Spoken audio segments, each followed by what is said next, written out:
My amendment would say that none of the funds available in the NDAA may be used for assistance to Ukraine. I think this is an important amendment because I strongly support the NDAA. This is a great military funding bill that has many things involved that our military needs. It even contains a much-needed pay raise for our troops, and that's something I greatly believe in right now, while many of our military members are suffering under this inflation caused by the Biden administration.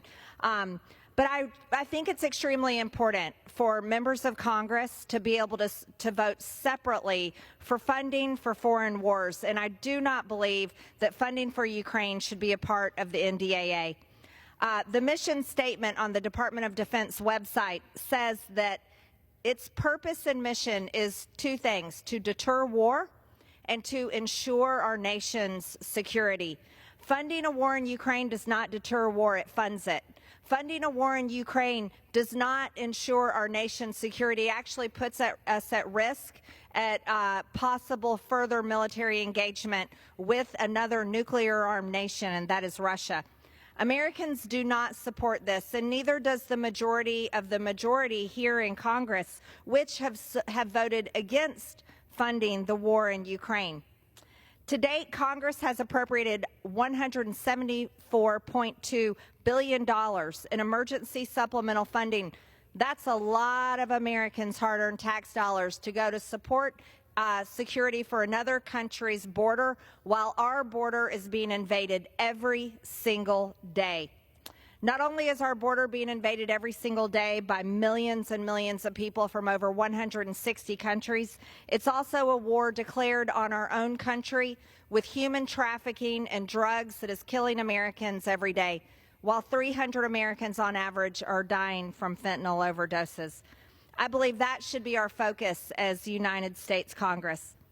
It's also a war in Ukraine that is not defending democracy. Zelensky has canceled elections. He is now a dictator. Zelensky canceled free speech. Zelensky canceled freedom of religion, and Zelensky canceled free press. That's not defending democracy. That's actually attacking democracy. Americans do not support sending their hard-earned tax dollars to Ukraine. They support paying our military and funding our military, but not funding a war in a foreign country. Over half of Americans think the United States has already spent too much money in Ukraine, and over 60% of Republicans do not support sending additional money to Ukraine. Even 1 in 4 Democrats don't support it anymore, according to recent polling. But most importantly, the corruption in Ukraine is something that cannot be ignored.